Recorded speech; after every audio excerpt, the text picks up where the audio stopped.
Welcome to an episode of the Success Great podcast. Here with me today, Hussein Talib.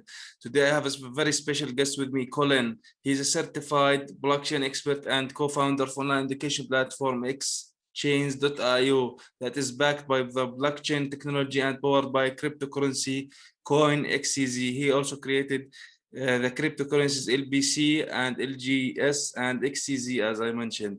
So this is a very exciting episode. I hope you enjoy it. Colin, welcome to the Success Great podcast. Yeah, Hussein, thanks for having me on your podcast. I'm very excited to talk to your audience about blockchain and this exciting thing taking over the world called cryptocurrency. Yeah, I am very excited too. I'm not very familiar with this topic, so this is why I wanted to have you here and talk about this subject. So tell us a little bit more about yourself and what you do and how did you get into the blockchain and crypto? Yeah, so a lot of things there. I am here in Shanghai, China. I've been here in China for the last 13 years. Prior to coming to China, I lived in the United States. I was born in Canada, grew up in the United States. From a very young age, I was exposed to computers and IT. So I called myself still, at this age, still an IT nerd. I love technology. I like technologies that change things, that disrupts the current way people live and think. When I went to university at Howard University in Washington, D.C., I was initially a finance major because I have an older sister who was a finance major and got a nice job when she graduated. So I said, hey, I want to get a job. Let me go into finance. But very quickly after getting there, within my first semester as a freshman, I changed my major to IT. So I've always had a liking of IT. About 2016 to 2017, when I knew that I was going to be leaving IBM, who I was working for at the time, I was going to be leaving IBM. I said to myself, before I leave, what can I learn about? IBM has at their fingertips access to a lot of education. And I said, what do I want to learn now? And I said, blockchain. Back in 2016 and 17, blockchain was very, very new. The technology has been around for a while, but the using it as a business was very, very new. And I said, if I get into blockchain now, because it's such a new field, within a few years, I could be regarded as an expert. So I dove into blockchain. I took all the education I could. I got all the certifications I could. And I found that it really is groundbreaking and a very interesting technology. Even now in 2020, 2021, it's still relatively young. It's still relatively unknown. But that's how I got into blockchain. And people always want to talk about cryptocurrencies. Cryptocurrencies stands on top of blockchain. But blockchain is the technology that drives cryptocurrency. So, awesome. So let's start from there. You mentioned that the cryptocurrencies stand below, let's say, the blockchain, because the blockchain is like the framework for it. So what exactly is the blockchain? Because it's a new technology. When we say blockchain, what is blockchain exactly? Yeah, so I'll make it very simple for you and your audience. So a blockchain is nothing more than a digital ledger with a growing list of records that are called blocks. Now, these blocks are linked together using cryptography. Each block contains a hash of the previous block and data. So if you look at each block as being a record of data, and you have one block, and you have another block, and another block, and they're all linked together. That's how they make a chain. So each block contains, could be thousands of lines of information. Now, a blockchain was invented by a person named Satoshi Nakamoto back in 2008. And it was created specifically to serve as a public transaction ledger of the cryptocurrency Bitcoin. So blockchain was actually made for cryptocurrencies, but it's not the same. Now, three important things about blockchain. The first one is it is decentralized. No single person owns the blockchain. So each member in the network has a copy of the exact same data in a form of that ledger. So the blockchain, for example, the blockchain that manages Bitcoin, it's on thousands of computers worldwide. Not one person owns it. Also, it's transparent. It's the transparency, which means all transactions are fully viewable by anyone. Every transaction on a blockchain can be viewed by everybody. So it's transparent. And the last part about it, it's immutable, meaning all transactions cannot be manipulated, amended, or changed. As a matter of fact, you cannot remove any data from the blockchain. So as long as that blockchain is operational, that data will remain there forever. So that's a very high level explanation of what blockchain is. So awesome. So what I get from this is like blockchain basically is something that is public and that is someone can see what's inside it. Correct. This is right. This is everything, all the records in it. Yeah. Correct. So we think about companies. Yeah. And it's a but from what I also understand that it's a big information, huge information there, big database. So yeah. Yeah. And what is beautiful about this, if you think about organizations that have shady transactions, with blockchain, you can't really have shady transactions because people will see them. Because again, everything is viewable by anybody who has access to that blockchain. So now blockchain is used for the crypto. So does it have any other use than crypto or just only on cryptocurrencies? Well, there's actually a very famous case. You've heard of Walmart, correct?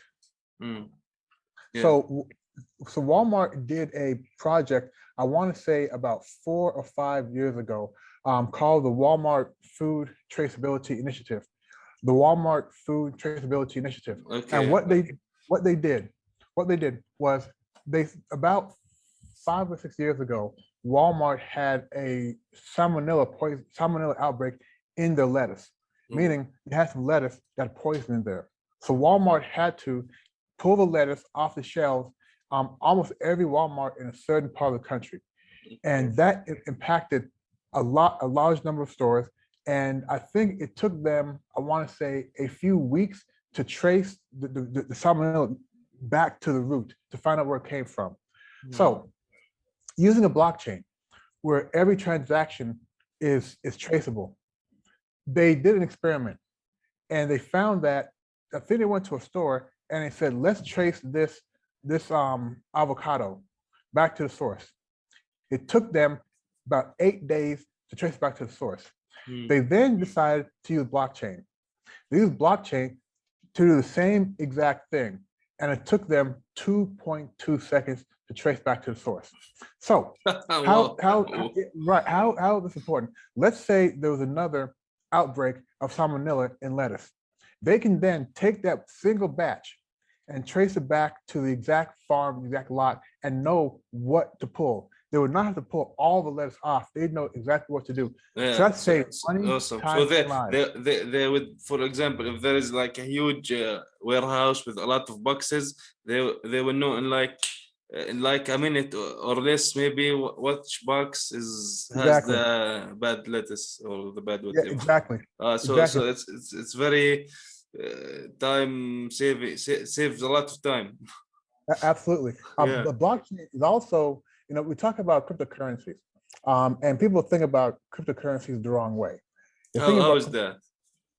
People now think about cryptocurrencies as a way for them to make easy money. And it's funny because I am in the space of blockchain and cryptocurrencies. I gotta tell you, I don't like most people who are into cryptocurrencies. Okay. Because they complain when they make an investment and it doesn't double in 1 week. If you go back to January of this year, when Bitcoin was going crazy, going up, up, up, up, up, and people were investing. Yeah, and when it came down, see it's going up, they said, well, this sounds very good and it's going up. So if I put a little bit money, if I put 1,000, 2,000, right, so it will be doubling or tripling. Right. But the investing based off of hype, what they're seeing on TV, not based off of sound logic. Anybody will tell you, you never, even in regular stocks, you never invest when something is at an all-time high. You wait for it to dip and you invest in the dip, right? But people now want to earn money by doing nothing. Even if you think about people gold mining, to gold mine, you still have to dig for gold. But with cryptocurrency, people want to sit in front of the computers and invest their rent money, invest Yeah, the insurance. that's bad. I think that like you mentioned, if someone want to go and try it, especially if you don't know what is it exactly, okay, you should have the extra cash on the side. So if they are gone, you won't cry Right. over it. And your wife won't kill you, right? Right. Uh, So I think, to me, the most important aspect of cryptocurrency, if I can say its use mm, isn't really to make people money. mm, Um, to me, in my opinion, the use is to help people protect their money. And I'll tell you what I mean. mm, If you think about a company, excuse me, a country like Haiti, I'm not mm. sure if you know, but 2 days ago, the president of Haiti was assassinated. Yeah, I heard that. Right. Yeah. And what that did, it impacted the value of the Haitian dollar. So Mm, if you think about, let's say I'm living in Haiti, and it takes me 10 Haitian dollars equals $1, $1 US, and 10 Haitian dollars can buy one bag of bread. Okay. Now, when something like the assassination of the president happens, the inflation sets in. So now that 10 Haitian dollars is only worth, let's say, 50 cents, yeah. and you no longer buy even one bag of bread. So now you need 20 Haitian dollars to buy one bag of bread. So you see how the value of the currency can fluctuate based on things that happen in the country. Yeah. Now, if you take that same 10 Haitian dollars, when it's worth $1 and buy $1 worth of Bitcoin, no matter what happens in that country, you're still going to have that value. Now, there may be some fluctuations on the side of Bitcoin, but typically it's going to hold its value. Now, if you now want to pull your money back out and back into the Haitian dollar, that same $1 worth of Bitcoin would now be worth 20 Haitian dollars. So for countries where there's a lot of variability in the currency, putting the money in a cryptocurrency that's stable is something that will help them survive through the inflation that's taking place in the country. So in that use, the cryptocurrency is being used as a store of value. We want to hold the value. That's very important for those countries where there's a lot of fluctuations in the strength of their money. Actually, that's a very good point. I never thought about it this way. This is very smart about, especially a lot of economies now are going up and down. You see a lot of countries have that, but also the problem is sometimes it's the regulations within the country have they consider the cryptocurrencies to be like we mentioned earlier, it's decentralized, so the government is trying to put more emphasis and more taxes and more things on it. So let me ask you the criteria for selecting crypto to invest in. What this is the first thing, so what is the criteria to have if someone wants to invest? What is the basic, let's say, criteria to do that? Yeah, so I like to tell people that when you're investing in cryptocurrencies, do not do not invest based off of emotion. Oh Do yes. not right. I'll tell you what I mean. So about every 2 to 3 weeks, I have somebody who will call me, give me a phone call, or send me an email, and they'll ask me what cryptocurrency should they invest in, or they'll say, "Hey, Colin, I heard of this token. I want to invest in it. What do you think?" My first question is, why do you want to invest in this particular coin? And the answers fall into 3 categories. They'll say, "I heard about it online. I know others that have invested in it and made money," or "I got a hot tip from a friend who said, invest in this early because it's going to go to the moon."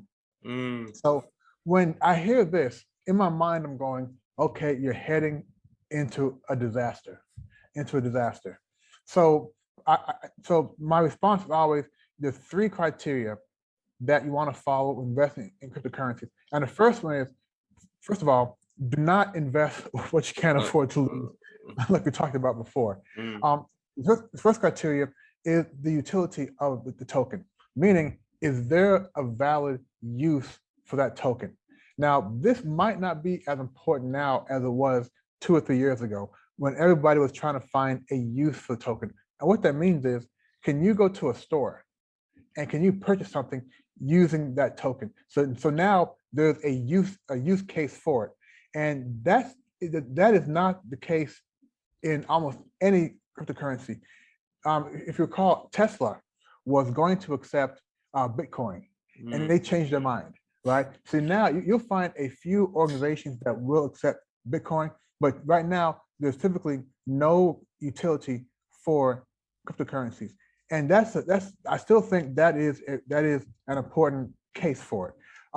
The second area or second criteria is looking to see, is there any founder and project team information online, meaning go to their website. If you think about Shiba, go to Shiba's website, go to Ethereum's website.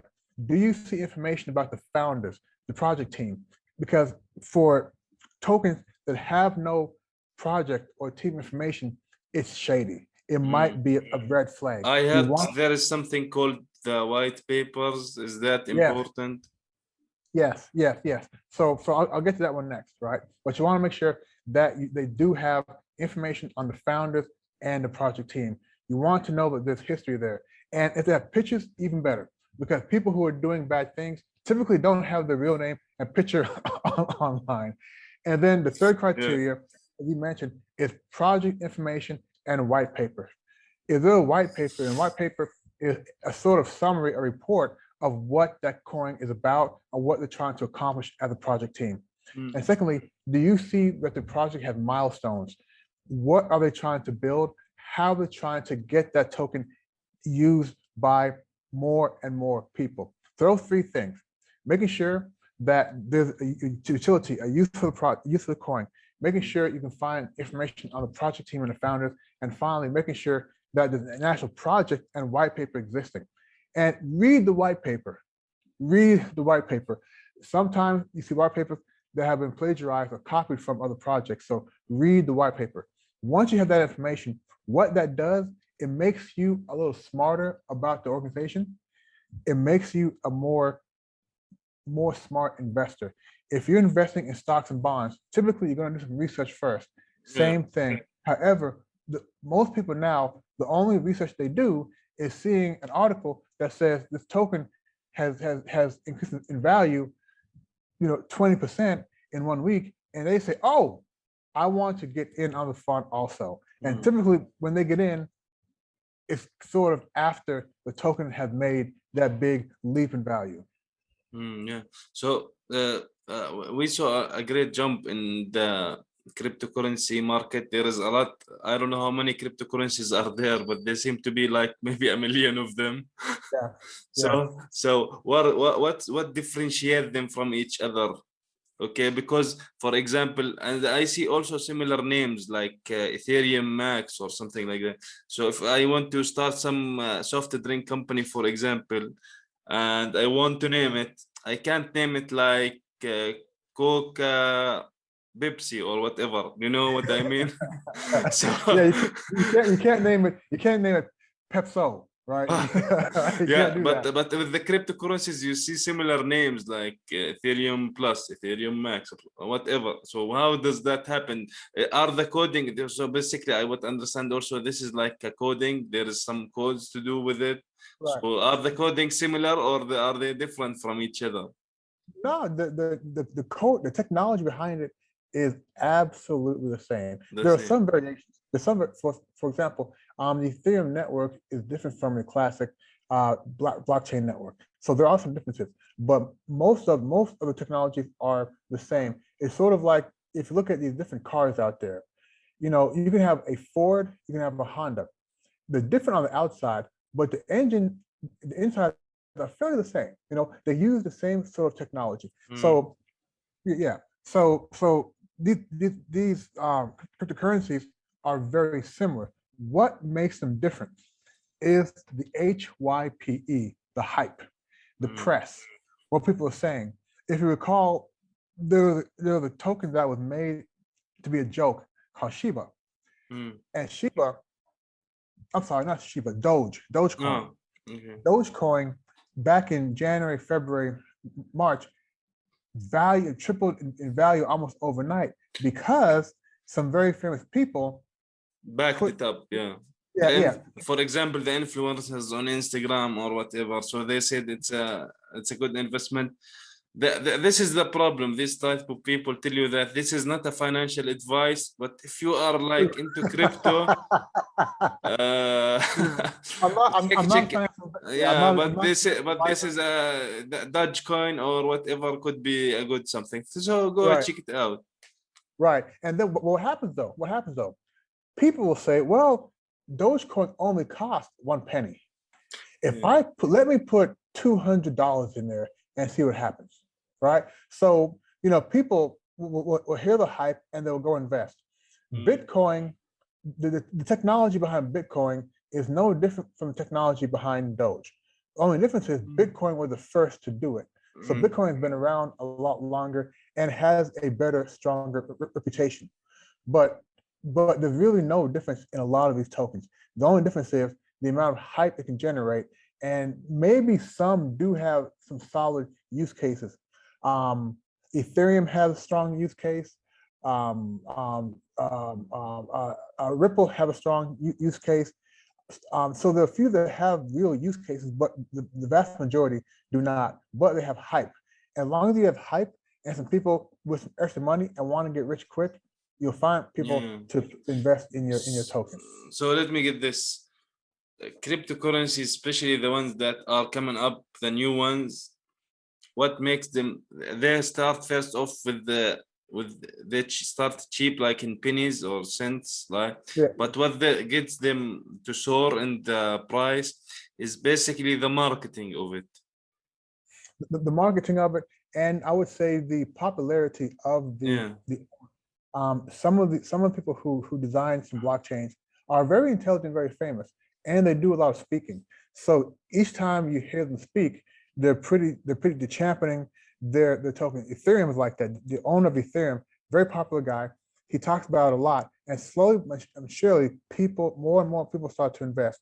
The tokens you're seeing now, Bitcoins, Ethereum, they've been around for a long time. They're not new. Some of the younger ones are very new. And if you look at where Shiba is and Doge, they will be bigger and better down the road, but they still have a ways to go. Every 2 or 3 years, all the tokens that are fake and on the projects fall off because they're no longer able to remain on exchanges because nobody's buying and selling the token. Yeah. So, but you mentioned, for example, earlier that there is some kind of volatility for the market. It goes, like you mentioned, for example, Elon Musk, right? Right. I saw some of his tweets for him, or Tesla or whatever.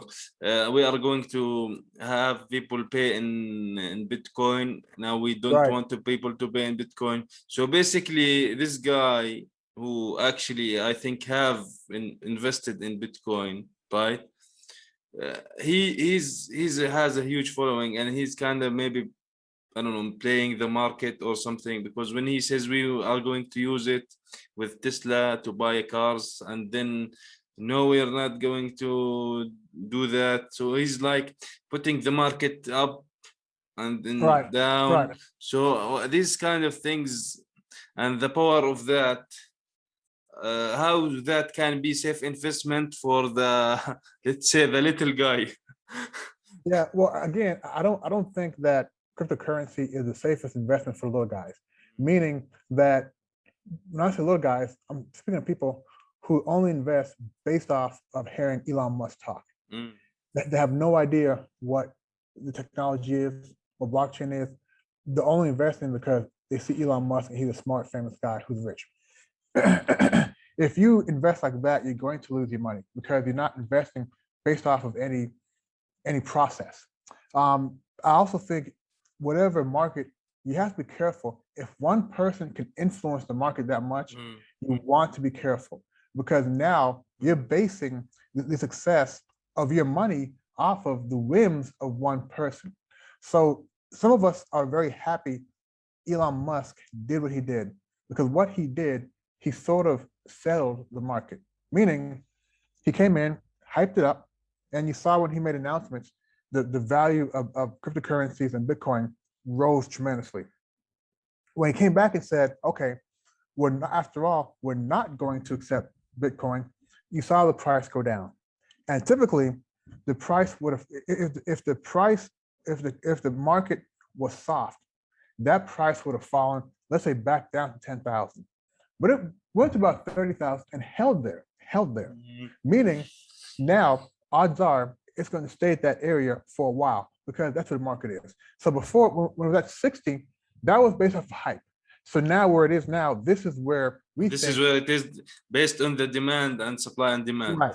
But for, you know John McAfee, right? Of course. Who? John McAfee. Yes. Yeah. Oh yeah. So I knew him, and lately he's been a lot of talk about him because he died, or I don't know what exactly happened. So he was a big proponent, I think, for the crypto and the blockchain also industry. So he like predicted maybe like last year or something, or this year, that Bitcoin, for example, because now Bitcoin is the major thing. When it goes up, a lot of other cryptocurrencies goes up with it, right?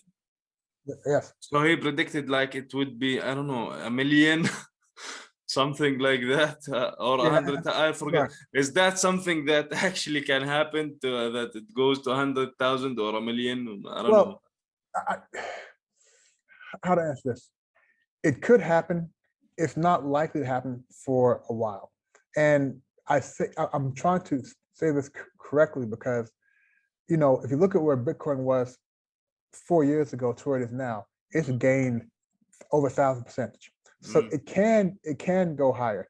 It got to 60,000 this year, which means that it can get to 100,000 in a year or two. I do believe it's possible. However, I don't think that people can predict that, because to predict that, you must say, I'm making this prediction based off of this information. Yeah, exactly. So you have to study the reasons that, for example, it went to 60, 65, and maybe see the same similarities there. Well, I would say, what were the reasons that it went to 60? What made that happen? And nobody can say why it happened. People can just say there was high interest in the market. That's it. People wanted to buy. And new people knowing. I'll tell you a little story. I have my friend who started in February. He buys not Bitcoin, the other currencies that new and cheap, like you mentioned, the pennies and the cents. And Shiba or Doge. I don't know what currency is it. So he's into it. He likes it because now until I think April he had $1,000, something like that, and it's like quadrupled. It's like 4,000, 5,000. But now recently in these days, the market, for I think from what I understand, like some kind of dip. So he lost a little bit of money. So he's basically a new guy to it. He does not know anything about it and just started doing it because like you mentioned earlier, it's like a quick buck or something. Right. So let me share with you a few things about your story. And this is what I talk to people about when I tell people that want to invest in cryptocurrencies, that you have to be smart. You cannot let your emotions get involved. Because as you mentioned, he started with 1,000. He got up to 4,000. When he got to 4,000, the value of his money quadrupled. Did he sell? I think he withdrawn the original investment. Good. Okay, good. Because most people don't sell. Most people will say, well, heck, it's grown this much already. It's going to continue growing. So let me not sell. So, so investors should always have a high. Once it hits a certain target, I'm going to sell, or at least pull my initial investment out. So he went up to 4,000, and let's say it dropped back down to 2,000. Okay. Most people will say, holy shit, I lost $2,000. Yeah. No, you didn't. You gained $1,000. Yeah. Right. Basically, yes. Yeah, people will say I should have put, and they will make themselves sick. When Bitcoin got to 60 and now it's 30, those who didn't sell anything are saying, oh my God, I lost $30,000. I lost $30,000. I'm like, fool, go back to January 2019. Bitcoin was $3,000. It's $30,000 now, right? So you gained $27,000. You did not lose 30, but in people's minds, they lost $30,000. Yeah. And I'm like, if you have that mentality, you're never going to be satisfied with the game. Yeah, this is so it's like a mind game where, Yes. but I don't know, maybe the thing with it's because a lot of people seeing, some people they know they do it because maybe it's easier than to invest in, for example, in the stock market with shares and stuff like that. So they say they're thinking like 1,000. My friend made 1,000 in like a month or less. So yeah, this is a great idea and stuff like that. So and this is what this is. And I don't want to work hard for money. Yeah. Okay. I want Yeah, to do, of course. People want to have money like that. They want the next million tomorrow. And then FOMO, you know FOMO, right? Yeah, fear of missing out. Yes. Right. So they can't sell because if I sell at 60, oh my God, it might go to 70. I'm going to feel so bad. I can miss out $10,000 more dollars, even though it gained 60, right? So you have to get out of your emotions. Get out of emotions, people, when you're investing. To me, investing in cryptocurrency is like investing in a stock. Exactly. Invest in it and walk away for a year or two. Don't even look at it. Don't even look at it. Don't get caught up in looking at it every single day. So for example, two questions. First, what exactly coins should people invest in, whether they are new to crypto or whether they are like been in the game for a while? And I see people, for example, this friend, he basically have his phone like most of the time. I keep checking I don't want to say every minute, but like every hour. So is that okay, or can I leave it, for example, for the next day, check it once, twice, and that's it? Though I know this could be very hard for people because they want to see every spike going up and down. So I'll take your second question first. So back in February, March, April, I was checking it every day, a few times a day, because and a lot of people did that. I was checking it because I want to see what's happening, because I've never seen it where the market is changing so fast. I wasn't checking it to see when I should sell and buy. I was checking it to see how it's doing. But a lot of people you want to study it. You want to see maybe the trends. Not even study. Not even study. I just want to say, wow, it gained that much in 3 hours just to see it happening. But some people are waiting to hit that sell button or that buy button. So checking it every few hours. And that's when it becomes poor behavior. That's when it becomes mentally draining for you to have to watch it and be pulled by it. I too have friends that are checking it every day and are waiting, saying to themselves, should I sell? Should I not? Should I sell? Should I not? My advice, again, would be to look at it once a month when you're doing your monthly budgeting, you're doing your monthly finances, because you want to get to a place where you're not going to sell based off what you're seeing, the changes you're seeing day to day. If this is an investment, again, I invest long term, meaning I'm going to leave it there and see what happens. You want to be able to sell high and buy low. But for me, I don't have enough research done for me to do that. To have the courage to say, it's high now, I think it's going to dip later and I'll buy back in. I don't have that in me. So I just let it ride. So I do not think it is mentally recommended to check it X amount of time. It would drive you crazy.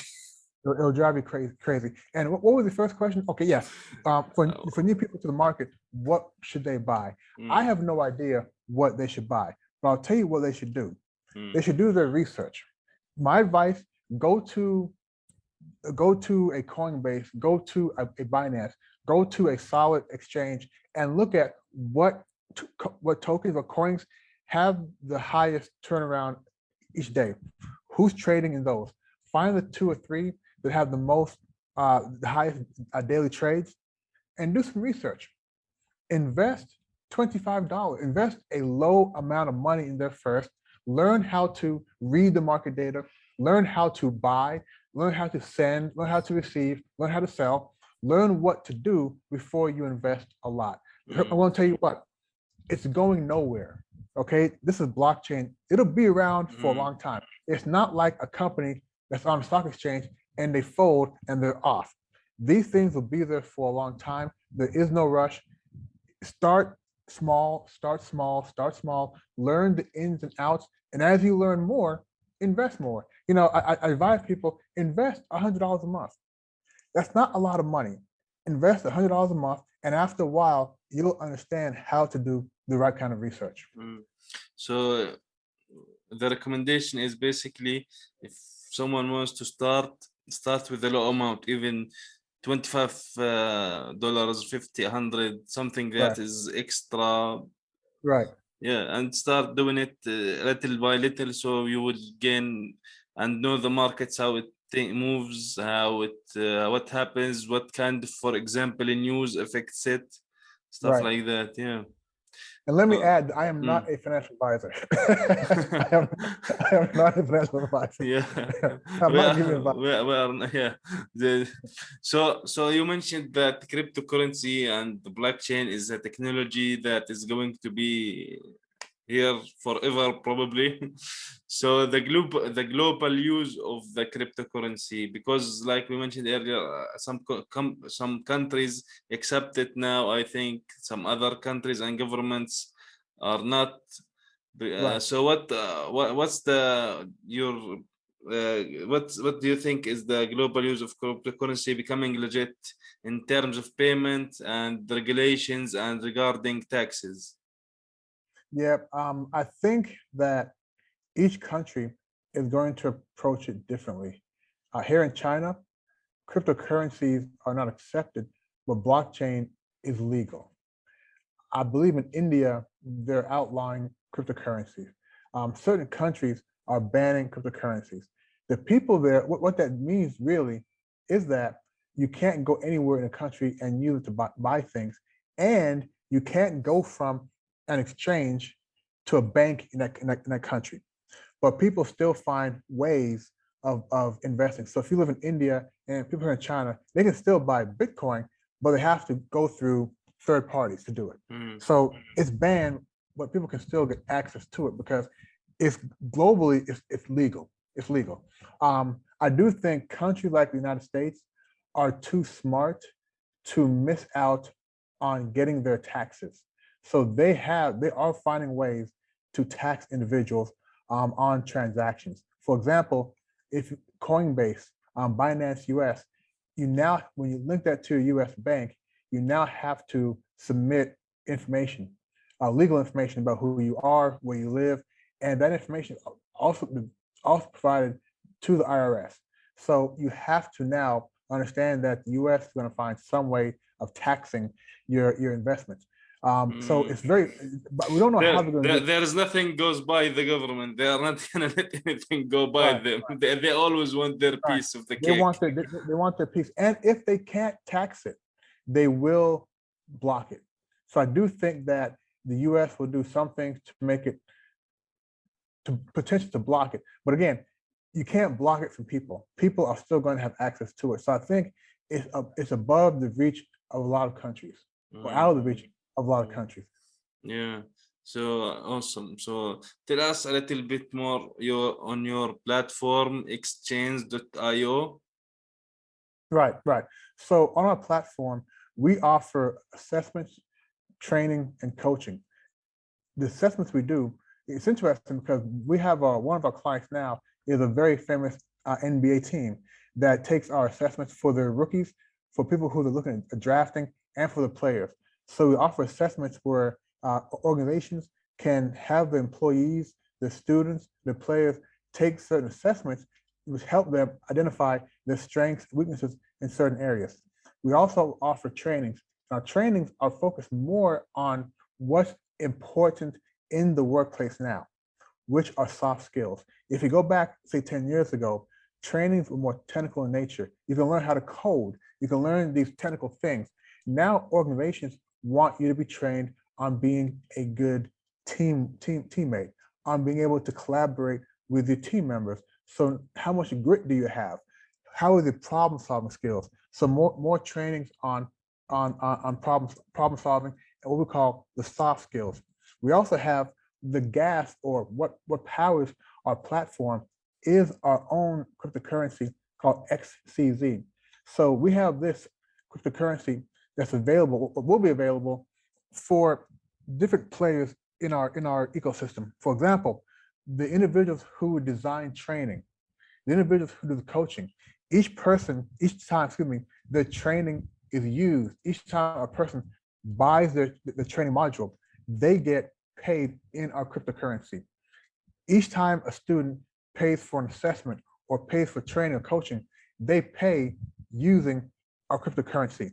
They also get a rebate each time they complete a course. So that serves as an incentive for people to take training, finish training, and we also provide what we call our digital credentials. So if you think of your transcripts now from your university, the university owns those transcripts.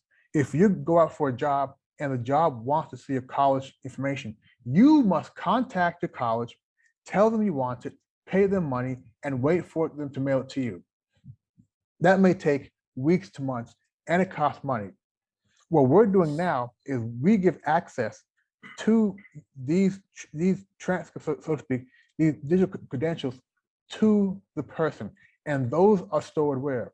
They are stored in the blockchain. So now, if you're going for a job interview, you can now provide to that potential employee access to your certifications, owned by you, owned and managed by you, not by a third-party organization, which is groundbreaking. This is the same technology they're trying to use for medical records. If you think now about having to go to a doctor, let's say you're traveling somewhere, you get injured, and you have to go to a doctor. They have no access to medical records, none. But if you have those on the blockchain, you can provide through your cell phone or through other means access right there on the spot to your medical records, to that doctor. Cool, awesome. So what would you say one takeaway for the audience from this episode? Is it to invest or to invest? No, I definitely think that people should do's and don'ts. Yeah, should invest in cryptocurrencies. The takeaway should be invest with your mind, not your emotions, right? Complete your due diligence before you invest. And, it's sort of like before you jump into a swimming pool, you want to dip your toe in the water first. Dip your toe into cryptos first before you jump in. You have time. It's not going anywhere. It's going to be going up. It's going to go down. But after it goes down, it's going to go back up. I'll tell you what, after it goes back up, it'll go back down. So it's going to keep doing that. So you do not have to feel like it's like investment in shares in the stock market. Right. It goes up and it goes down depending on certain things, depending on certain situation in the economy and the supply and demand and other things. Yeah. So where can people get in touch with you, Colin? Yeah, the best way to get a hold of me for coaching, training, cryptocurrency discussions, you can go to my website, oligye.com, oligye.com, and have access to our online educational platform for assessments, training, coaching. They can go to exchange.io, xchainz.io, xchainz.io. Cool, awesome. Well, thank you, Colin, for being here with me today, and nice having you. And I will definitely have links where I can. Yeah, Hussein, thanks for having me on your show, man. It's been a very good conversation. Awesome.